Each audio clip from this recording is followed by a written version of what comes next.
بہت پہلے تعلیم کے ساتھ تربیت کا بھی لفظ جڑا ہوتا تھا، اور وقت کے ساتھ ساتھ اب تعلیم کے ساتھ تربیت کا جو لفظ ہے وہ غائب ہوتا ہوا نظر آتا ہے۔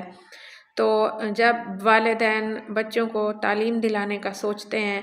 تو اچھے سے اچھے سکول کا انتخاب کرنا چاہیے، اور آج کل جو میں نے آبزرو کیا ہے، اچھا سکول اسے سمجھا جا رہا ہے جس کی فی زیادہ ہو، جس کی بلڈنگ اچھی ہو، جس کے کلاس روم اچھے ہوں، ڈیکوریٹڈ ہوں، اور جس میں زیادہ سے زیادہ بچوں کو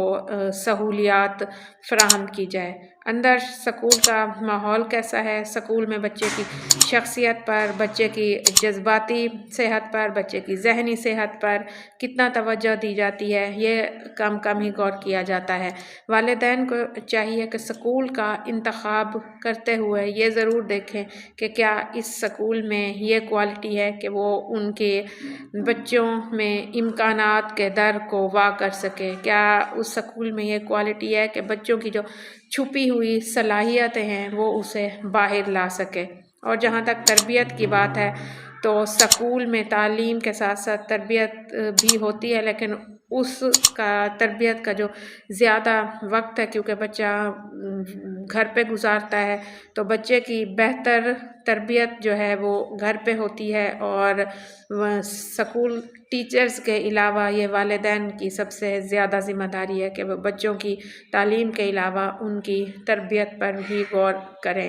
کیونکہ ایک بہتر انسان اور معاشرے کا بہتر فرض صرف تعلیم سے ہی نہیں، تربیت کے ساتھ بھی پورا ہوتا ہے۔ تو جہاں آپ بچے کی تعلیم پر اتنا زیادہ پیسہ لگاتے ہیں، وقت لگاتے ہیں، توجہ کرتے ہیں، اس کے بارے میں کانشیس ہوتے ہیں، وہاں آپ بچوں کی تربیت پر بھی زور دیں، ان کی اچھی سے اچھی تربیت کرنے کی بھی کوشش کریں۔ نو ڈاؤٹ کہ ہر والدین کوشش کرتا ہے، لیکن تربیت اس سینس میں بچوں کی جائے کہ وہ نہ صرف اپنے لیے بلکہ اپنے گھر والوں کے لیے اور معاشرے اور ملک کے لیے بھی بہتر اور اچھا انسان اور اچھا شہری بن سکے، جو نہ صرف خود کو بلکہ دوسروں کو بھی فائدہ پہنچا سکے، اور نہ صرف اس دنیا میں بلکہ آنے والی دنیا اور آخرت کی زندگی میں بھی کامیاب ہو سکے۔ Thank you so much.